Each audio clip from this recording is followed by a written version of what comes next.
right, I see some guys joining me so far. Please just let me know if you can hear me. The sound is always an issue for me every time I do these. So make sure, just let me know if you can hear the microphone and the guitar. All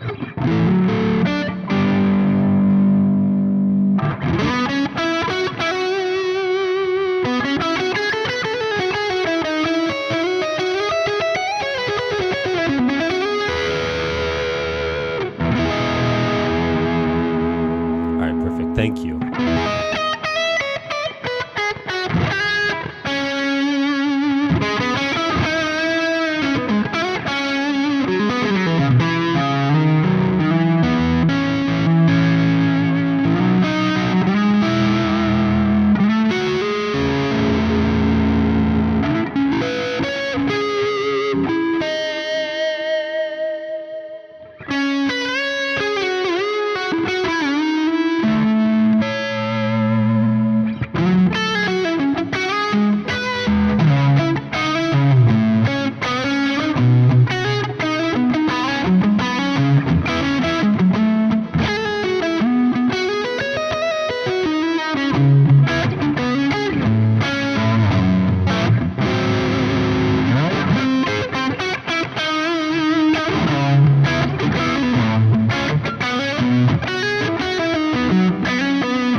All right. Have some people joining, which is awesome. I actually just wanted to get it working with the sound, so I haven't even warmed up. I literally just sat down with the guitar and made sure the audio was okay and pressed the button to go live. So might take a couple minutes to actually warm up into this, but I can do some improv stuff like I have before, which is a lot of fun, but I also want to, talk with you guys and, chat and answer some questions and stuff like that. So maybe even as like a little warm up, if you guys have any questions or anything like that.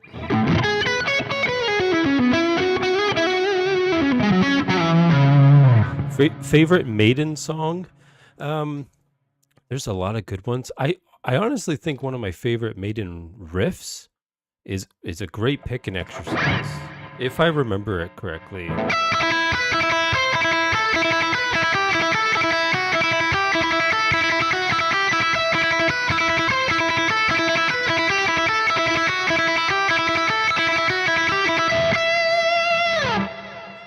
Wasted Years. I love that one. I think that's just such an awesome riff. Sorry, I have to move a little close here so you guys can hear me, and then I'll back up when I'm playing. But yeah, I love that riff.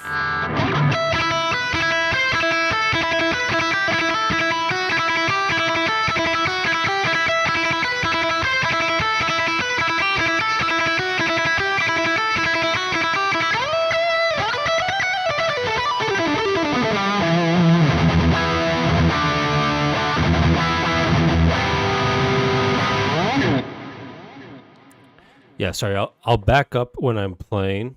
It's hard to get the angle right, but this is kind of as far as my microphone can stretch here. Now, someone said Stairway to Heaven. That would actually be a fun way to warm up here, is to do Stairway.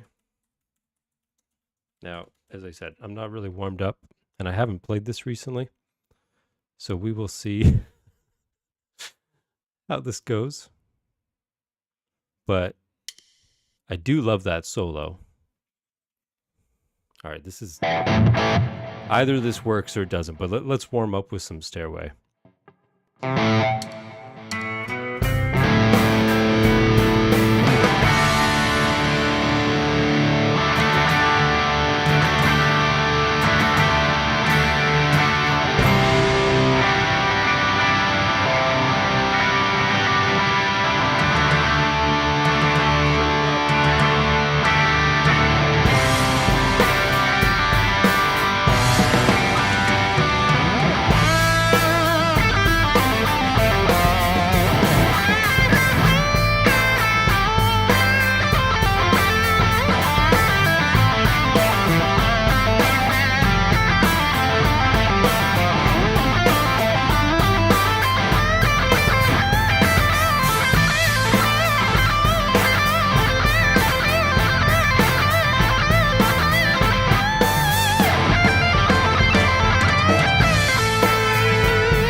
that wasn't too bad, but I love that solo. It's so good.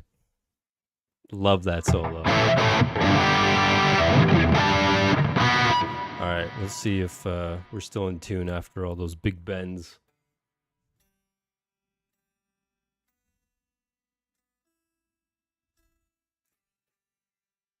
I'm always happy to play a little Zeppelin.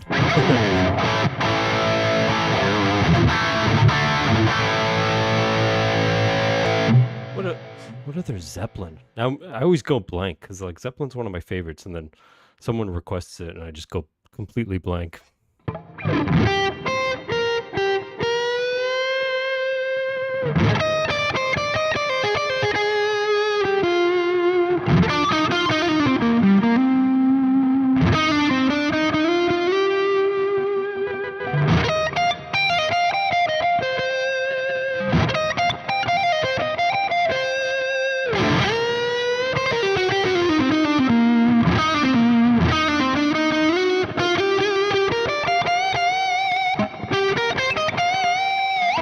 See, I'm forgetting it. I don't remember it. Oh, the ocean's a good one.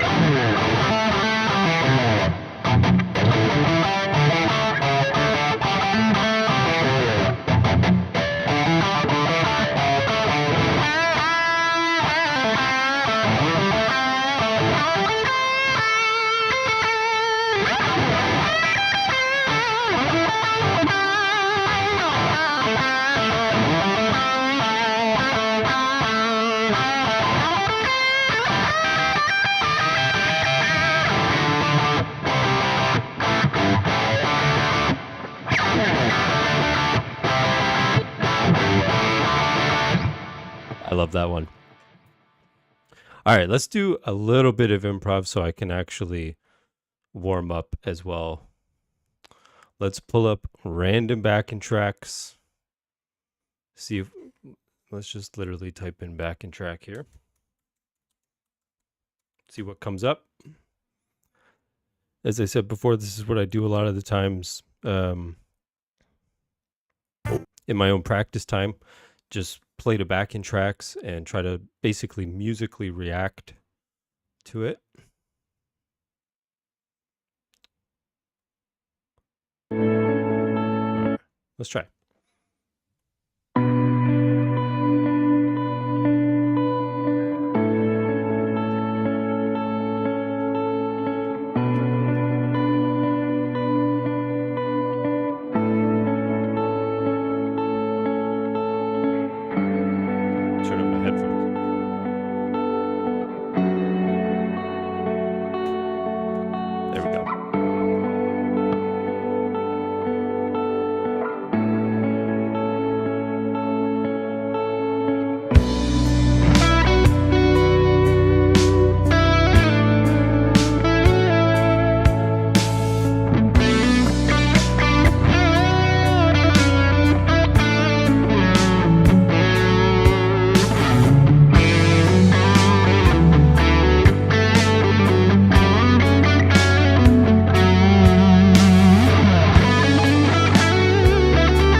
All right, that one was really cool. That one I thought it started off like a little slow.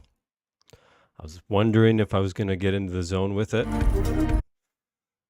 but it actually, yeah, that was fun. Let me know how sound levels are for you guys, by the way.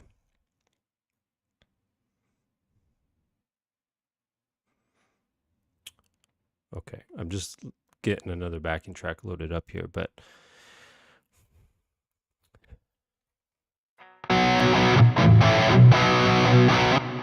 the video "How Guitarists Know Paul Gilbert versus Average People's," that solo is so fast. Yeah, it was. Can you play it for us on the spot now?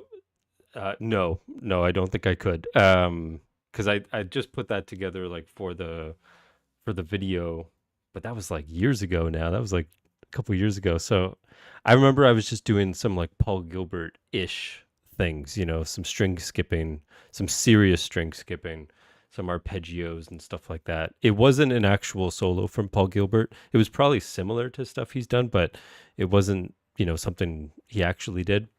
And then obviously the what's it called? To Be With You. That's an actual song by him with Mr. Big. But yeah, that one I'd have to sit and work on again, to be completely honest, to be able to pull that off.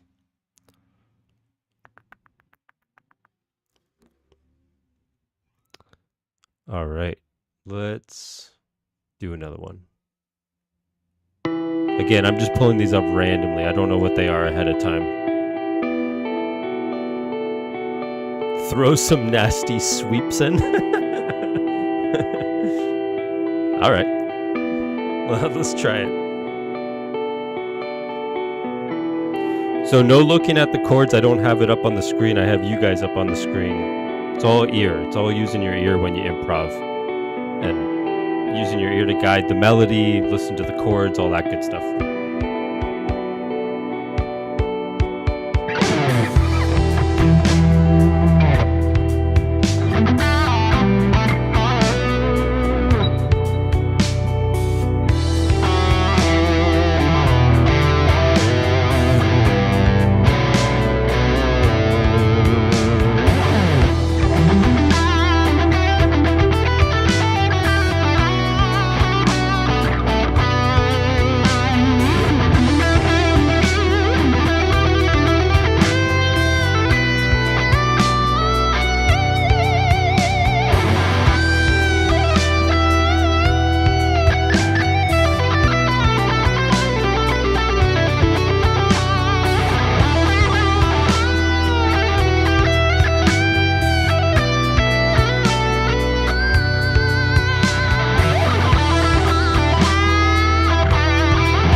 That one's pretty cool too.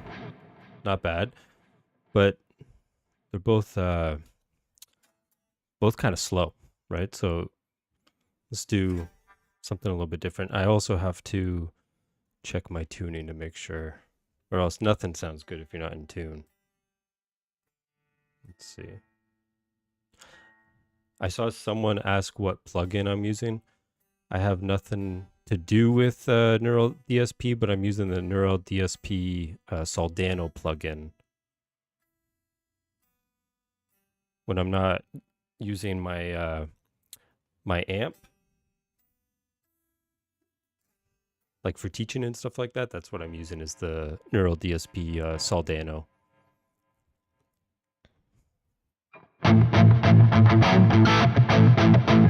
I appreciate all the lovely comments, by the way. I'm searching through for some questions here. If you guys have any, I'm happy to jam and improvise and everything. do your best, Kirk Hammett. First, I'll have to plug in my wah pedal, of course. Kirk Hammett is always like you have to kind of go in between keys. And then a lot of like, what would be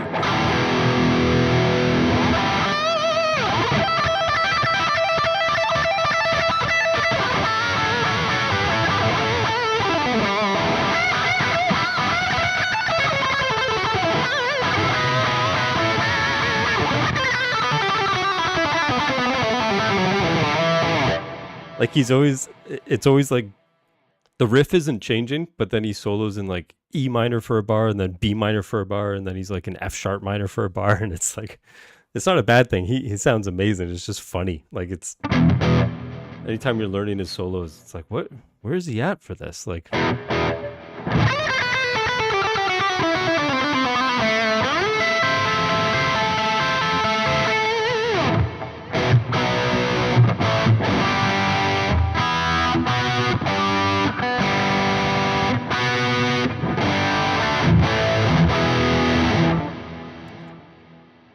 all right, let's see if we can find another backing track that's like a bit more maybe upbeat or something like that. Because on YouTube, and it makes sense. Like, most of them are slow because it's a little bit easier to solo over, and it's better for, you know, beginners and stuff like that. I totally get it.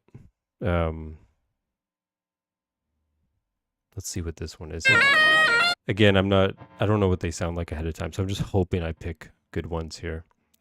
But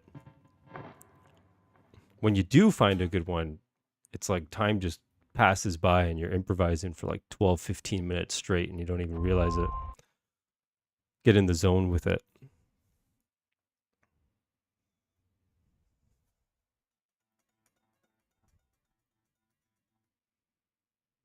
All right, let's see if this is up now. A little bit.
bad. Not bad. I'm still maybe like a blues one or something like that. Like just all right, let's try this one. Funky blues fusion.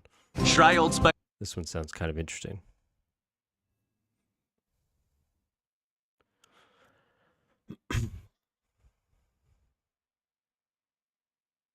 Okay, I got a good question here before this backing track kicks in. So, hey man, I'm currently learning Laid to Rest riff, awesome song, and I'm having a hard time reading the tabs and syncing it with the metronome. If you could show me how to play it to a click. Obviously, it's hard to say if I can't hear you play, obviously, but with Laid to Rest and a lot of Lamb of God stuff, it's in like a 6/8 feel, meaning that it's all triplets, or even if they're not playing in 6/8 and it's 4/4, they're just playing in triplets. So what you would want to do for Laid to Rest, I'm not in drop D on this guitar, but you want to play a triplet for every click, right? So unfortunately, I'm not in drop D. If I were to play it in E,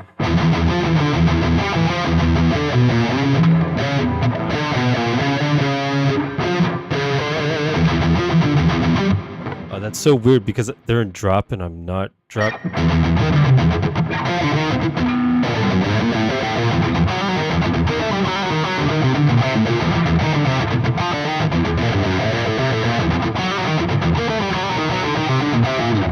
I'm trying to transpose it, but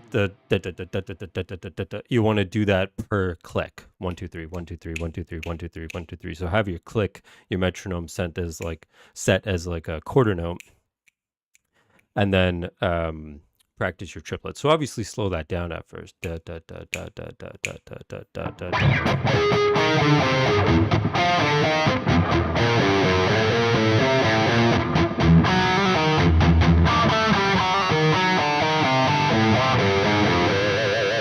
Again, I'm not in drop tuning. It sounds terrible, but you can hopefully get the point.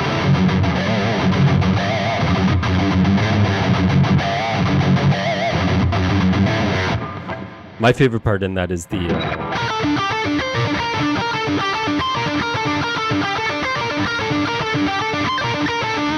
I love that riff. It's so good.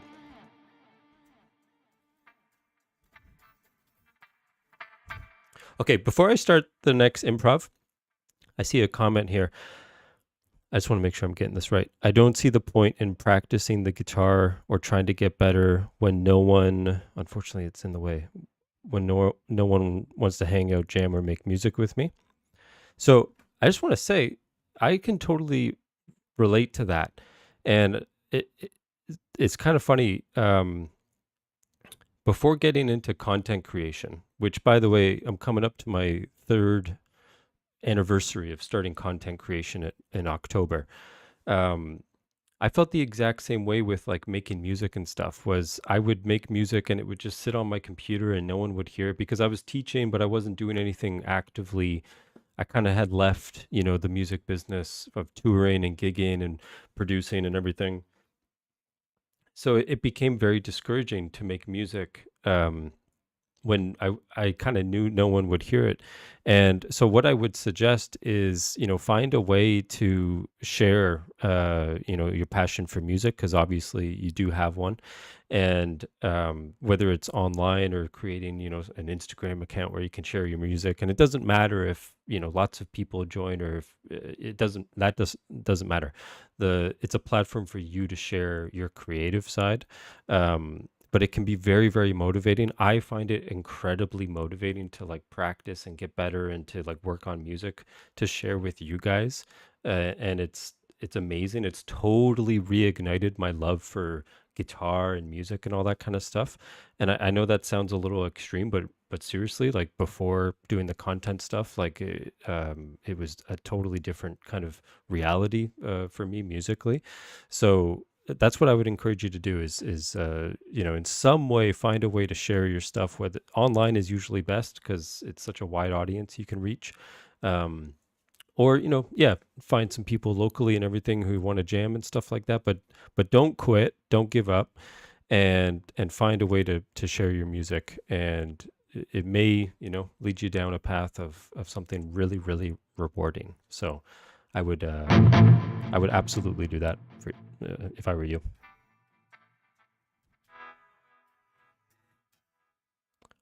Okay, another great question.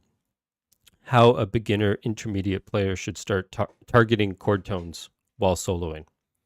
Here's my spiel on targeting chord tones. There's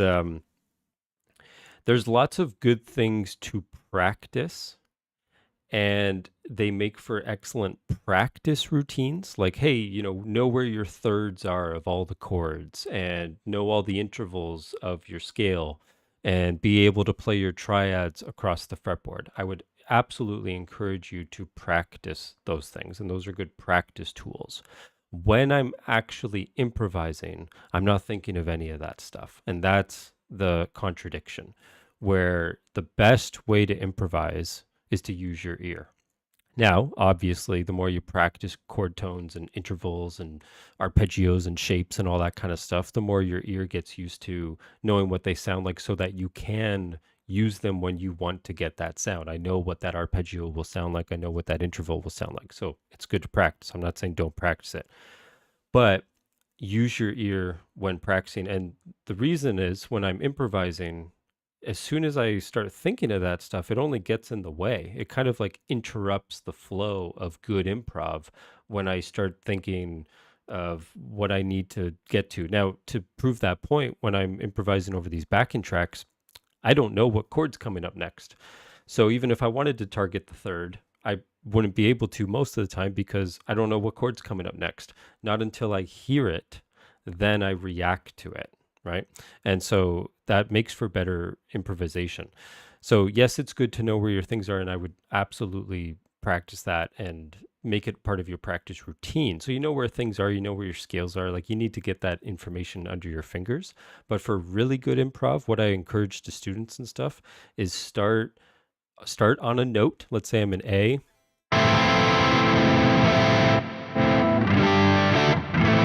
Let's say I'm in A minor. And just start on a note and don't move from that note until your ear guides you where you want to go next. So if it's like,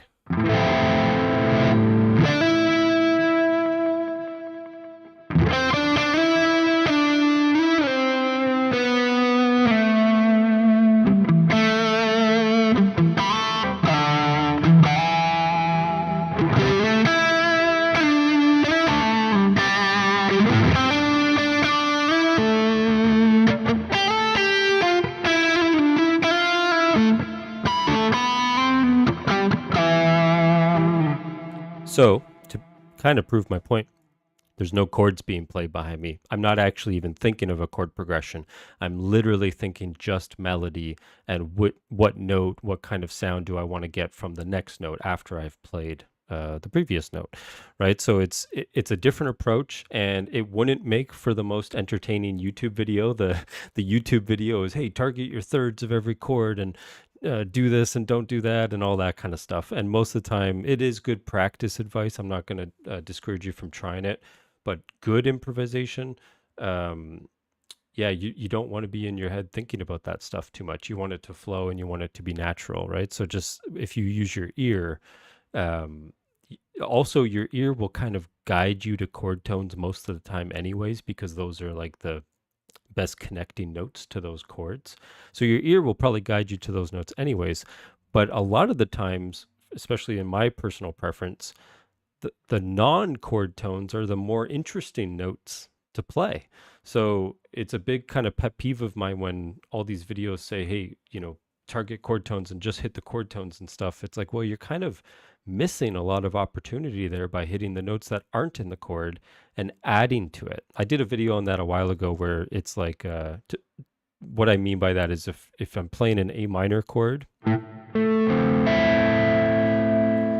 I could hit one of those three notes when improvising.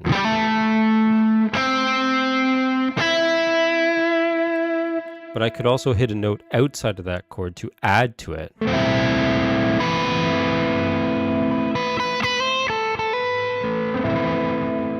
And listen to how beautiful that is. That chord sounds amazing. Because I'm adding a note from the scale to that chord. Or if I add another one,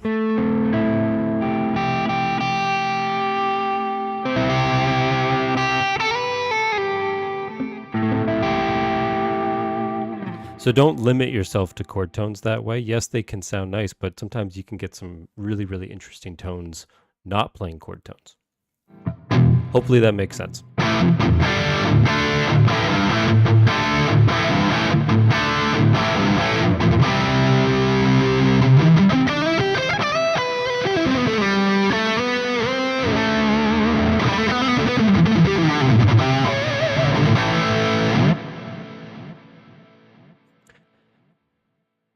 All right, let's do another improv. I was waiting to hear what this backing track sounded like.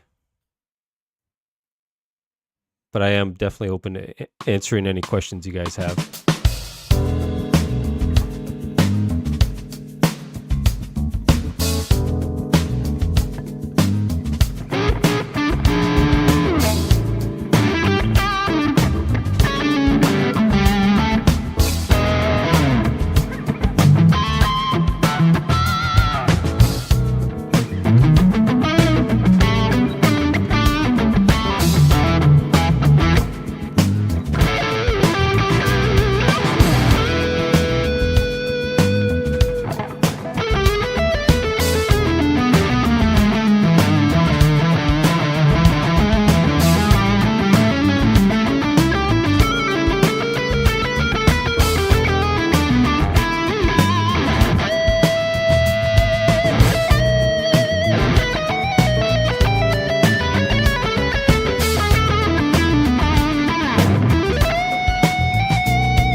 that was, a little different there. That was kind of fun.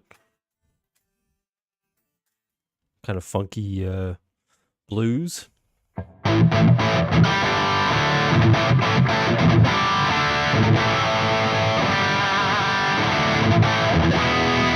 Yeah, I was trying to throw in a little bit of chromaticism there just to keep it interesting and try out some different things. Sometimes it sticks, sometimes it doesn't. I see someone mentioning Kiesel here. I broke a string on my Kiesel hyperdrive and I haven't restrung it. Watching definitely going to make me... Oh, okay, nice. Yeah. I thought you were having trouble restringing or something like that, but I like the hyperdrive, by the way. So, yeah, I would love to see what you have there. That's such a cool model.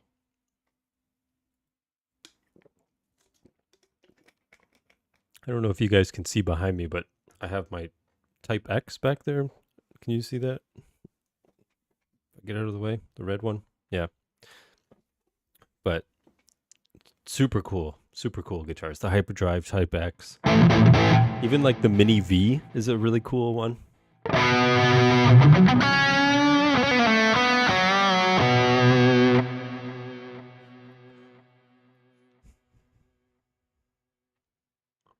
Oh, great question. How do you work on phrasing when all your, I assume you mean improvised licks start sounding the same? Correct me if I'm wrong, but I think that's what you meant. It's a great question. I do this with students all the time. So whatever you usually use, let's say most guitar players were, using a pentatonic box or something like that. Give yourself something totally different to use. And most importantly, limit yourself with what you can do. I did this on my last live stream, actually. I improvised a solo only using the second string. Do stuff like that where you can only use one string. It forces you to learn your scale across the string, which is really good. But you can't do your typical licks, let's say again in a pentatonic box. If you're limited to one string, you won't be able to play that. So you have to phrase differently.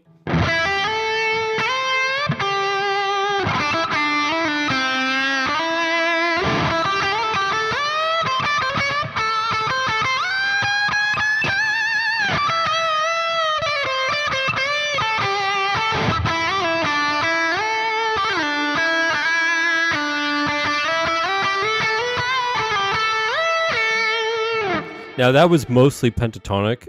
I would suggest doing like, the full minor scale or modes or something that gives you a little bit more to use. But if you're using like the second string with the minor scale,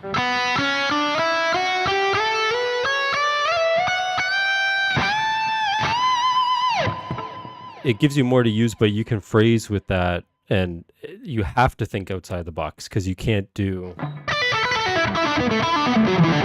your normal licks.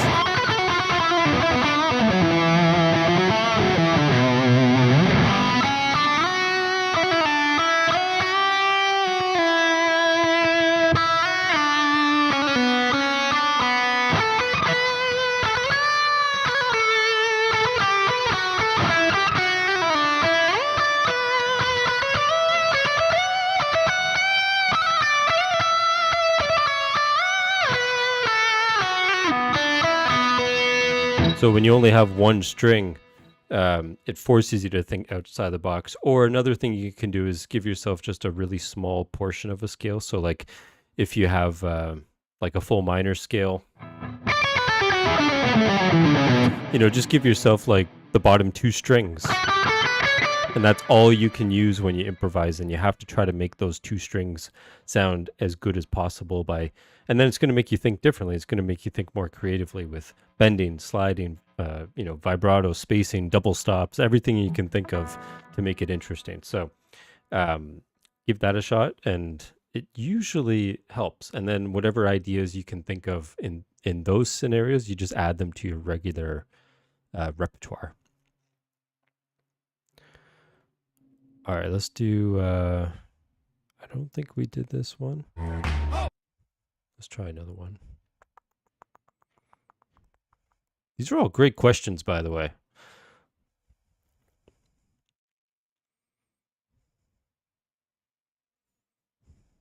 Any tips on working sweep picking into improvisation?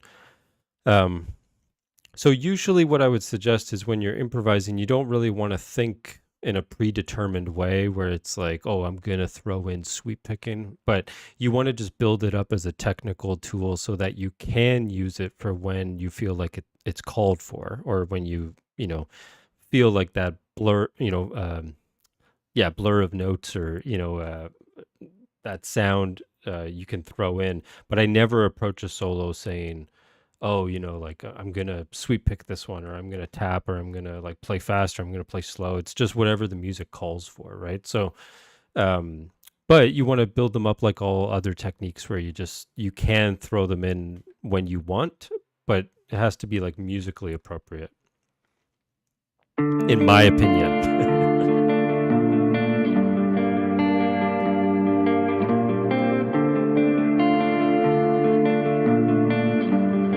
I don't think we did this one. It's hard to tell.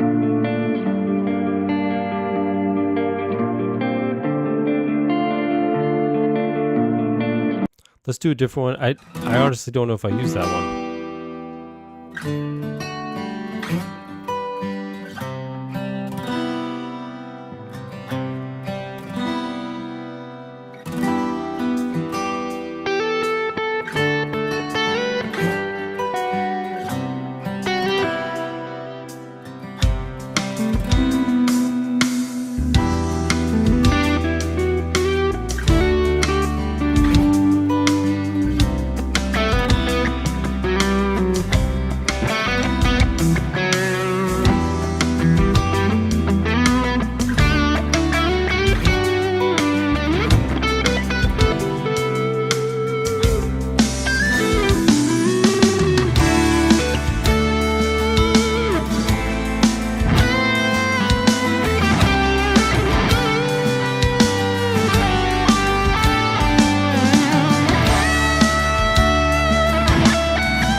sounds like an unreleased track from 90s saturating.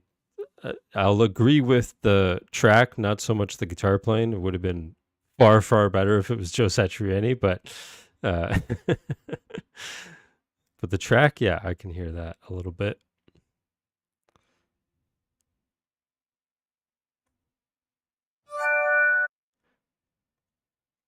Okay, this next one,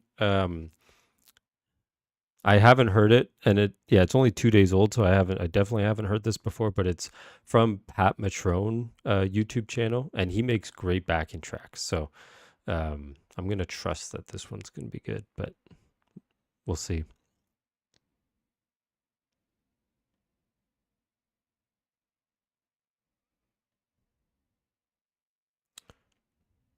All right, here we go. Let's see.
Okay, that is really cool, but I feel like that one should be listened to beforehand.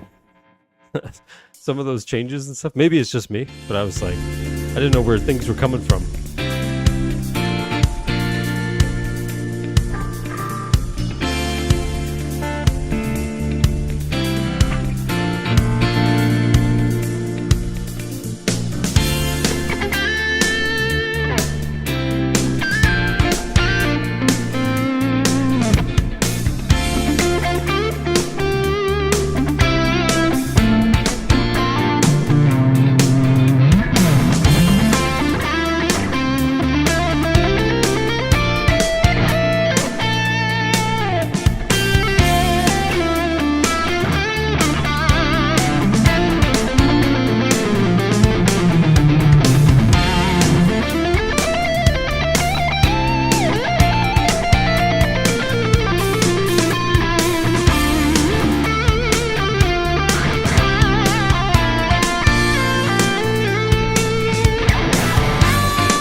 Not too bad. Not too bad.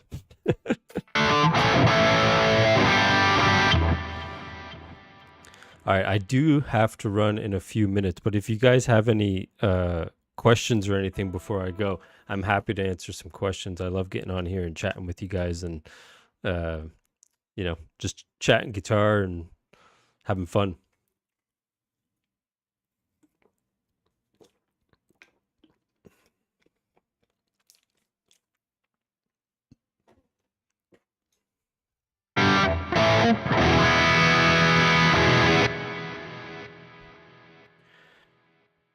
Could I do a tutorial for Paul Gilbert's Fuzz Universe? It's a good idea. Yeah. I mean, to go over some of the techniques and theories involved and stuff like that. I don't usually post a lot of like tutorial videos in the sense of like playing people's riffs, but it's not a bad idea. Yeah. I'd have to relearn it again though.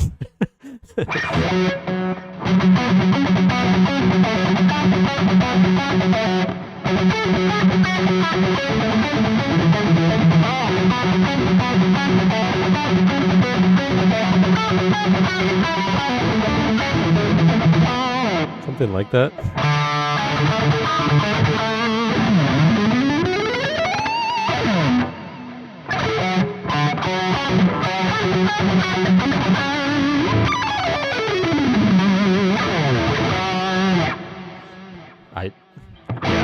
Not too sure. Okay, I haven't said anything online, but someone said next Kiesel specs. There is one coming. There's one on the way. I haven't told like anybody. So there is another one coming. I'm not gonna say what it is or the specs and stuff, but the next one is actually to try something a little bit different and see how it turns out, and kind of almost like a combination of the different styles of guitars that I love. So we'll see, yeah, but I am very, very excited.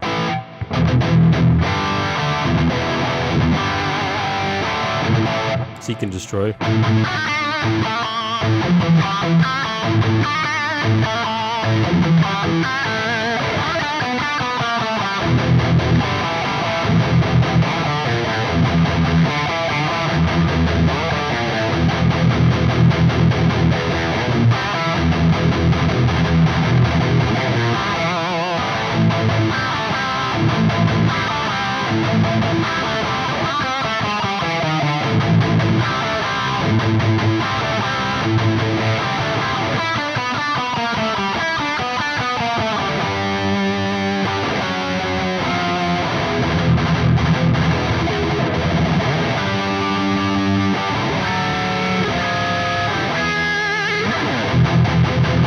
That's a good riff. I love that one.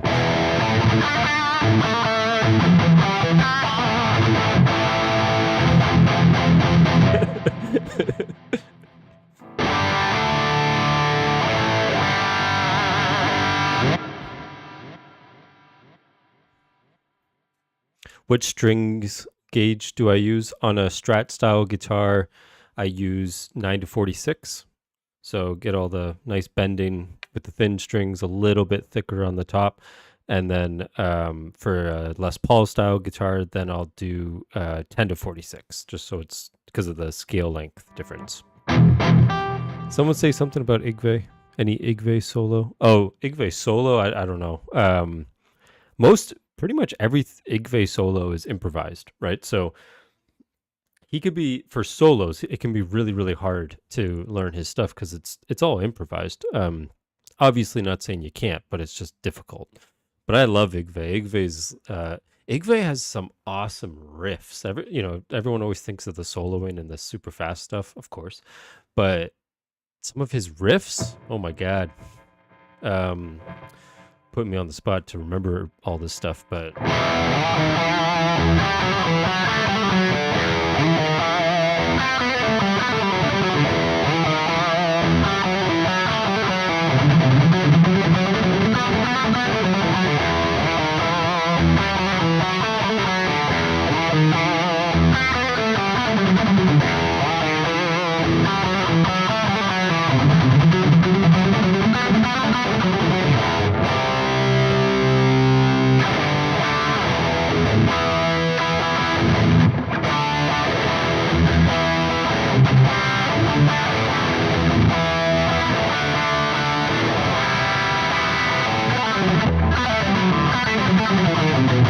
That's also my favorite part of that whole thing is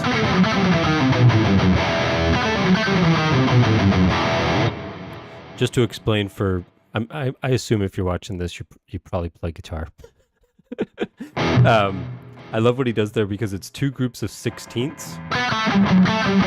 1, 2, 3, 4, 1, 2, 3, 4. And then groups of threes. Da, da, da, da, da, da. And it's that slow down that just sounds so cool. I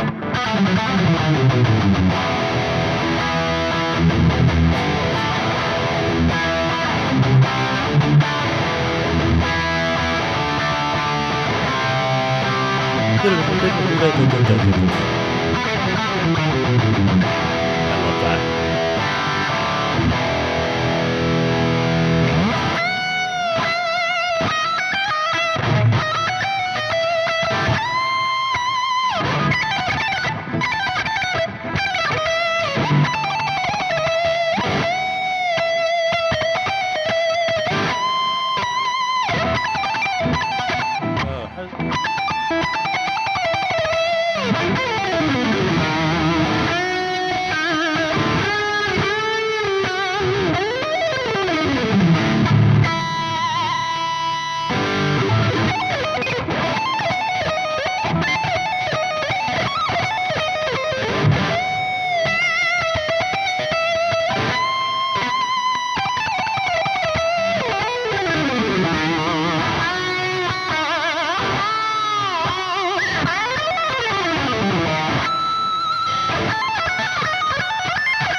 Forgive me. I'm trying to go by memory from like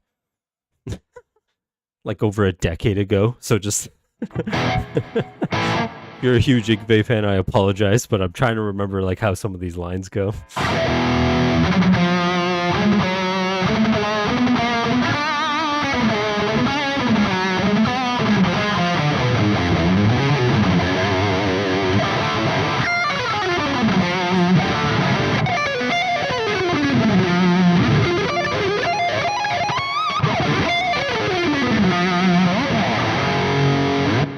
I honestly think any hard rock, metal guitar player, shred guitar player goes through an Yngwie phase. Like everybody goes through an Yngwie phase where he's just one of the best. He really is. His early stuff in the 80s, I still listen to it. I'm just in total awe every time I hear it. It's just, it's amazing guitar playing.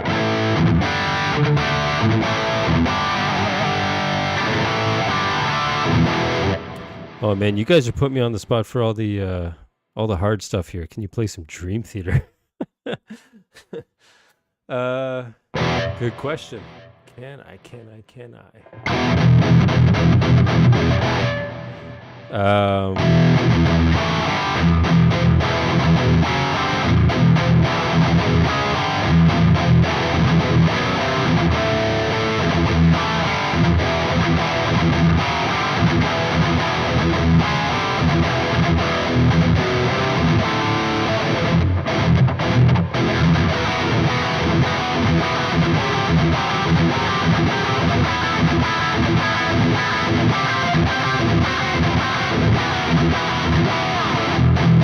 Oh man, I'm trying to remember the.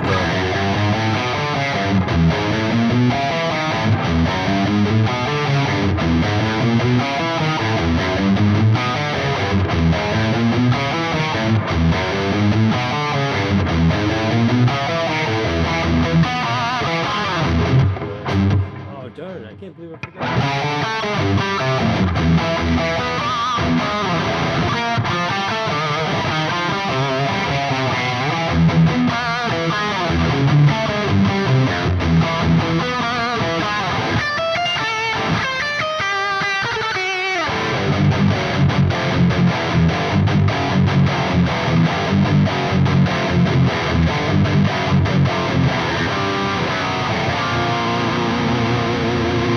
Erotomania. Yeah.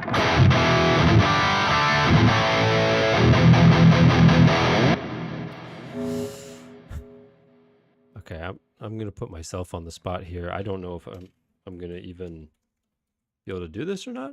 I kind of want to see.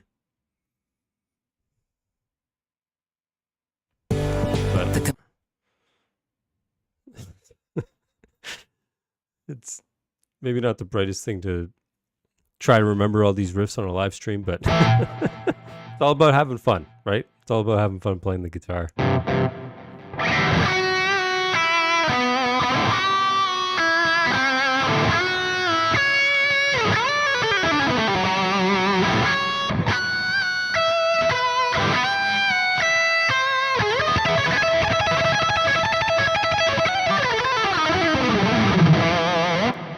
That's what I wanted to try here just for fun.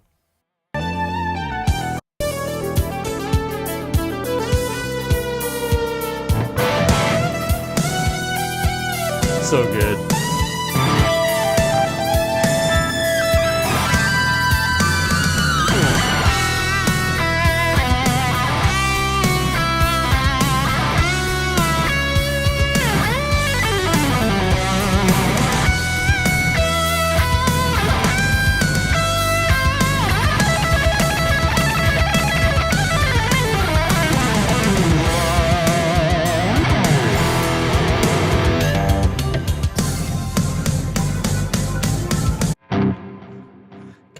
Kinda, but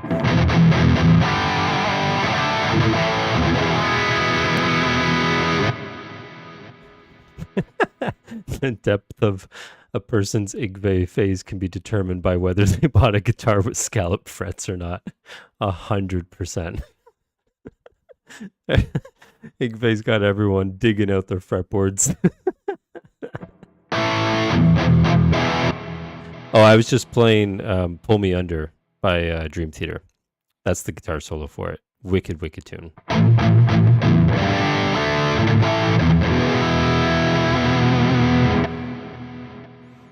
What are my thoughts on teardrop picks? I like playing all different types of guitar picks, and I want to also be able to play any different style of guitar picks. So I'm actually using these cool ones right now. I don't know if you can see these here, if they'll focus. Yeah, I'm using these cool ones that they were sent to me from a company to do like a TikTok thing. And I actually really, really like them. And the nice thing is it's got 3 sides that are all kind of equal. So it's almost like, 3 picks in one. But the fact that your fingers can touch in the middle relaxes your hand, and it just feels really comfortable to play.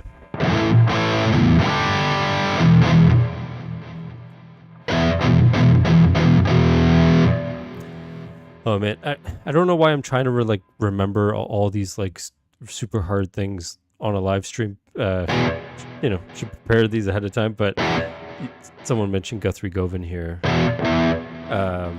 I was playing it the other day just for fun.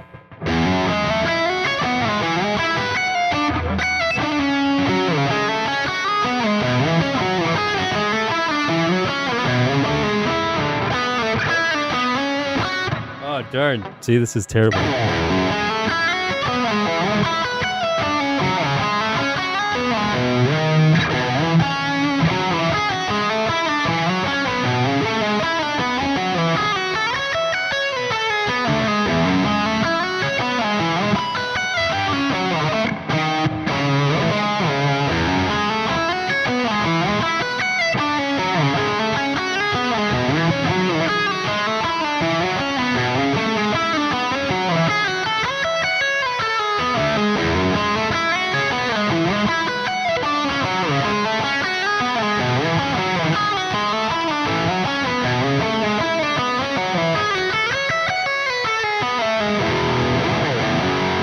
I kind of got it there at the end, but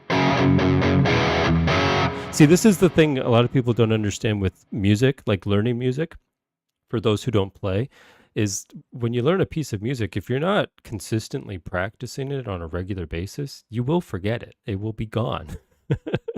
And so, you have to keep up a repertoire of music. That's why, if you go on tour or something like that, you have to rehearse it ahead of time tons of times, because you have to make sure you know it, right? And if someone just wants to add in like a new song in a tour or something, it's not that easy, right? So it's you have to people think once you learn a song you just always remember it. It's not the case.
All right. I do have to run, guys. Any real quick questions before I go? I do have to run in a second here. I have played the Guthrie improv. I've actually covered that on the channel twice, the Larry Carlton style. I love that solo so much. I think that was the name of the video when I did it a second time. The solo's so good I had to cover it twice.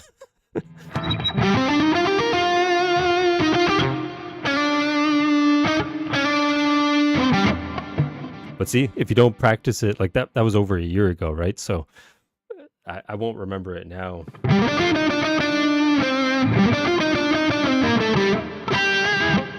But there's certain licks in there that I absolutely love.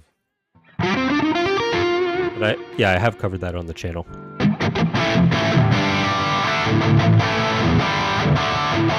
How to learn to play fast. Get a metronome and play with a metronome and do that every single day in your routine, because the metronome allows you to track your progress when you're trying to get fast. If you just play fast today and then tomorrow you try to play it fast, you don't know if you're playing that any faster or slower or around the same speed. A metronome lets you know exactly what you're doing. So you can say one day, oh, I got up to 16th notes at 90 BPM, and then for the next couple of days I'm going to try to reach 95 BPM or 100 BPM, and go that way, and you can track your progress. I always compare it to like looking at yourself in the mirror at the gym. Like day to day you're not going to notice any difference, but if you kind of use that to track your progress, you can actually notice it more, track it better, and it's more motivating too when you see the progress, right? Vi and Satriani or Gilbert and Guthrie, which duo do you think is better? I love Vi and Satriani. They're two of my biggest influences. But anytime you put Guthrie in, Guthrie's just the best. He really is. Like it's unbelievable how good he is. So unfortunately, I don't know. That's a tough one. I'd love Vi and Satriani. I honestly can't say what it is, but I'm working on a deal right now where I did a video.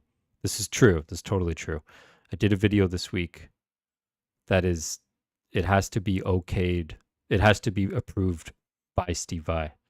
So Steve Vai is watching it this week at some point and sharing if he likes it or not, which is also, I'm kind of like waiting for notifications on my phone to see what he thinks.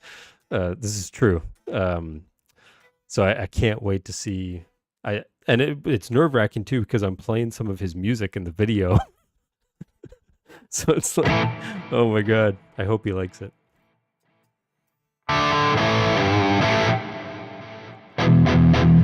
Yeah, Guthrie absolutely makes the fretboard sound endless. It is insane.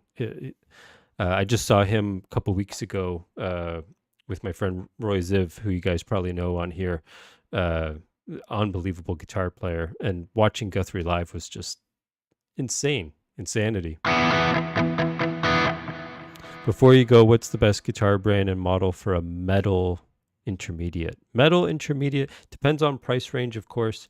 I'm extremely biased when it comes to the best guitar brand. I genuinely believe it's Kiesel. I don't think you can beat Kiesels. They're not cheap guitars, but you're getting a custom-made instrument for yourself. You can't beat that. You just cannot beat that. But if depending on price range, of course, right? Ibanez is usually a great one in that middle tier market. Nice. Someone's got a Carvin. And Ibanez, Jackson. I've never personally really been into Jackson, but they are great for metal stuff. Those would probably be the two main ones. I also like having guitars like this one that are so versatile that I could show up to a metal gig with this guitar and it totally fits in, but then I could show up to like, a jazz gig or something like that and it would still work and play. So depends what you're looking for. My opinion on headless guitars, I have the Type X behind me from Kiesel. Oh, thank you, Mike. I appreciate that. You don't have to do that, but I appreciate it. On headless guitars, I have always been on the fence. I wasn't sure what I thought of them, to be completely honest, but on the Type X guitar from Kiesel, I love the way it looks. And they're super comfortable to sit with. They're super nice because there's no neck dive, right? So I love how it feels. On certain models, it's like, it can look better on some than others, in my opinion. Totally my opinion, of course. But oh yeah, Schecter's another great one. Schecter's another brand that's great for really good guitars for an affordable price. I have a couple students who have a bunch of Schecter guitars, and yeah, really, really good for the money, especially.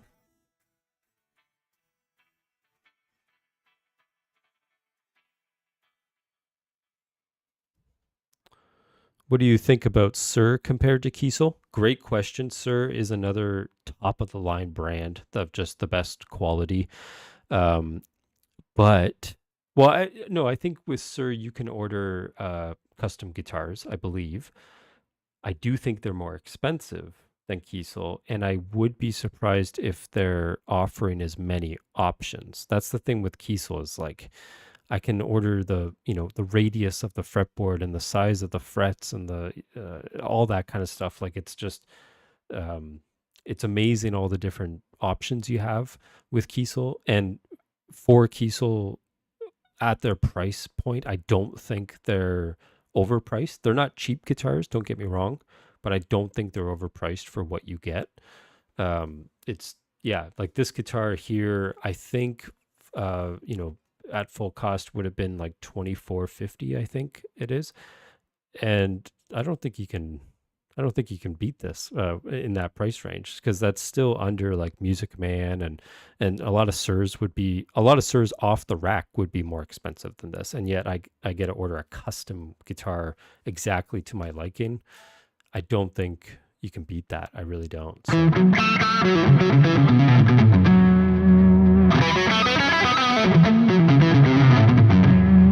I've never played a solar guitar. They look really cool, especially for metal. I've never played one. I couldn't really tell you. But I know they also have different ranges. Like I think they have like their American made stuff, if I'm not mistaken, or European made stuff. But um, they look super cool. Absolutely.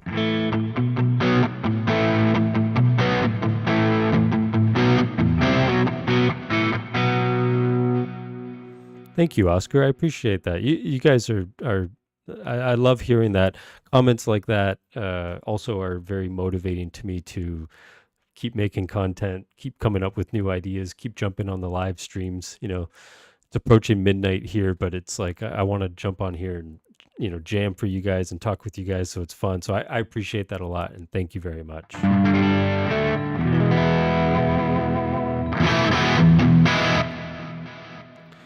Much love from Toronto. You're like a half hour away from me. We're neighbors.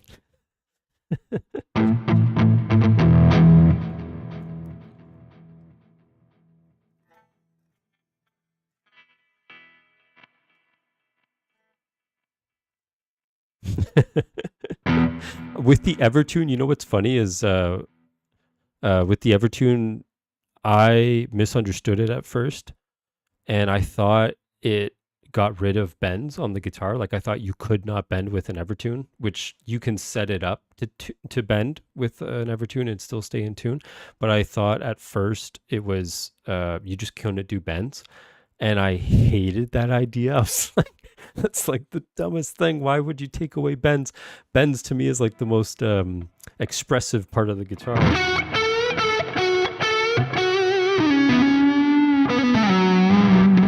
And you want to get rid of like vibrato. And I was like, why would they build that? Like, I don't like that at all. And then a student actually told me, like, oh, no, you can set it up so you can still bend, it stays in tune. It's like, oh, okay. Exactly. All slides. Yeah. How is the Kiesel JB24? I love that guitar. That was my first Kiesel. I've been meaning to make a video recently on my Kiesel collection. And the Jason Becker one was my first one. I love that guitar. It plays amazing. It has a Jason Becker Seymour Duncan pickup in the bridge, which is really cool. First time trying that. Sounds awesome. Um, the Floyd Rose, original Floyd Rose, stays in tune beautifully. Get some amazing flutter on it. Um, yeah, just super nice guitar. And obviously the design. I love the design. It's a little bit polarizing online sometimes when I use it. I did it with I used it for a Pantera cover, and a lot of people liked it, but then some people were like, don't play dime with that, colorful guitar. I don't care. I really don't care.